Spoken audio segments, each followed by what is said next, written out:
Voilà désormais plusieurs jours qu'on est en confinement et on a bien compris à travers les directives des autorités et surtout les messages alarmants ces derniers jours des médecins et virologues dans les médias que le confinement strict est à ce jour le seul traitement véritablement efficace contre l'épidémie de coronavirus.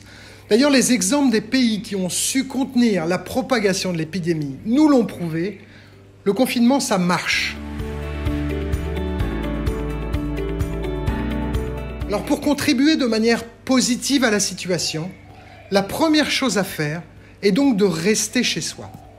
Et pour rester dans la meilleure forme possible, dans cette période très difficile que nous traversons, on a voulu prendre des conseils auprès du docteur Yann Rougier, qui est médecin spécialiste et connaisseur éclairé des neurosciences, pour lui demander comment on peut, en période de confinement, réussir à renforcer nos défenses immunitaires. Alors on l'a joint en visioconférence et on lui a tout simplement posé la question: y a-t-il des choses pratiques à faire pour entretenir notre système immunitaire au quotidien? C'est une question très bonne et très sage. Prioritairement, indispensablement, vous respectez toutes les directives gouvernementales. C'est une question de respect de tout un chacun par rapport à son voisin, par rapport à cette grande fraternité indispensablement thérapeutique face à un ennemi commun, ce virus. Ensuite, à titre personnel, il y a de nombreux outils qui peuvent vous permettre de renforcer ce que j'appelle cette médecine du corps, donc vos défenses immunitaires. La première chose, c'est effectivement de prendre conscience que ce virus est fragile par rapport à la chaleur. Donc on va voir que, on va le développer, des boissons chaudes de façon régulière vont l'affaiblir. En priorité, je redirais, nous sommes dans une phase où il y a cette épidémie. Soyons forts corporellement face à cette épidémie. Premièrement, faites attention à votre sommeil. C'est très simple. Le manque de sommeil est la première cause d'affaiblissement du système immunitaire. Vous aviez l'habitude de faire la fête avec vos amis 2 fois par semaine, de sortir en boîte si vous êtes jeune jusqu'à 30 ans, peut-être qu'on sort en boîte après, mais 18-30 ans, vous aimez partager un peu de happy hours avec vos amis, avec des bières, un peu d'alcool. Alors voilà mon conseil. Pendant 3 semaines, ce n'est pas une bonne idée.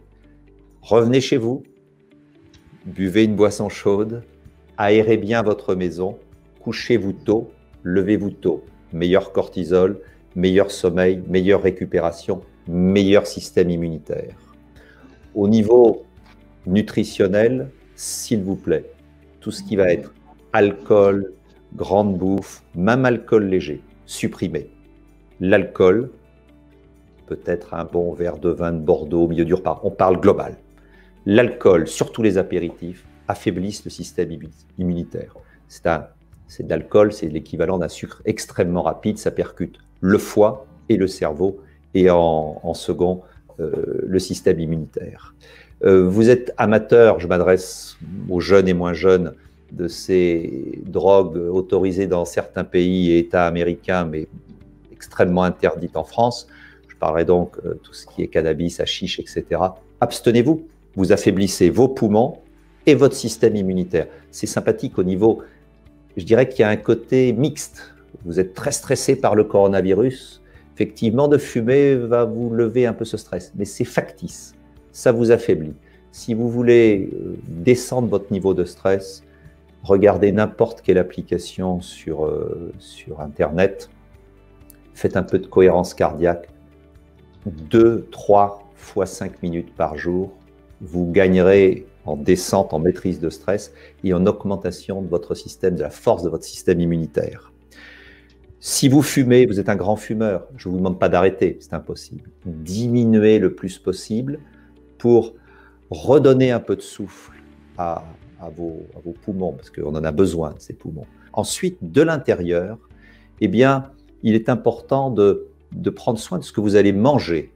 Ne mangez pas de façon habituelle, essayez de favoriser tout ce qui va augmenter les bases, la fonction basique alcaline de votre organisme. Favorisez les fruits et légumes de saison, favorisez les aromates, favorisez les condiments. modérez les viandes rouges et les charcuteries et les fromages très gras, qui restent excellents pour la santé en petite quantité, mais modérez-les. Modérez également tous les corps gras en tant que tels, parce que tout ça a une digestion acide.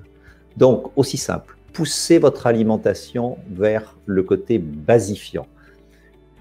Très simple, sans modifier votre alimentation, mangez en conscience. Mieux vous mâchez, mieux vous guérissez ou mieux vous vous protégez, parce que vous imprégnez vos aliments de façon par la salive qui est alcaline. Et ensuite, vous avez besoin de moins de sang au niveau de l'estomac pour digérer. Tout aussi important pour prendre soin de votre système immunitaire, et nous le verrons dans les outils que nous allons décrire, notre santé du corps repose sur 5 facteurs, les fameux 5 facteurs du vivant des neurosciences.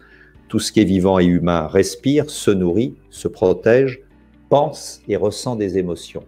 Tout le monde va facilement comprendre pour la nourriture, la respiration et la détox avec des plantes ou des compléments alimentaires, mais peu de gens pensent justement au stress et aux émotions. Cela a un impact extrêmement puissant sur votre système immunitaire. Adoptez 3-4 fois par jour 5 minutes de respiration anti-stress. Éteignez régulièrement tous vos réseaux sociaux sur le sujet pendant des heures. Les images viennent vers votre cerveau, c'est ce qu'on appelle une information passive. Vous n'avez même pas à lire, votre cerveau reçoit. Et le filtre n'est pas suffisant, ça va directement vers votre cerveau limbique, et notamment une zone à l'intérieur du cerveau limbique, hippocampe, etc., qui est sensible, qui va vibrer à l'angoisse globale transportée par ces messages. Et c'est directement relié à votre système immunitaire. Plus vous êtes informé sur le coronavirus, moins vous êtes fort pour lutter contre ce virus. Bien sûr, il faut vous tenir informé de façon naturelle sur les directives gouvernementales et tout ça, mais quasiment sans ouvrir vos réseaux ou votre ordinateur ou votre télé, vous pouvez être au courant juste en parlant avec vos voisins. Donc, j'insiste sur ce point, la santé neuro-émotionnelle est aussi puissante que la nutrition ou les protections gouvernementales pour vous protéger personnellement contre le coronavirus. Merci docteur pour tous ces conseils de bon sens. Il s'agit à présent de les respecter le mieux possible, chacun à son niveau, et pour soutenir tous les professionnels de santé qui luttent chaque jour contre cette épidémie, il faut respecter strictement les mesures barrières et les mesures de confinement. On doit tous en prendre conscience. En restant chez nous, nous aidons à freiner la diffusion de l'épidémie. Et c'est quand même la moindre des choses à faire pour soutenir les efforts des professionnels de santé. À bientôt.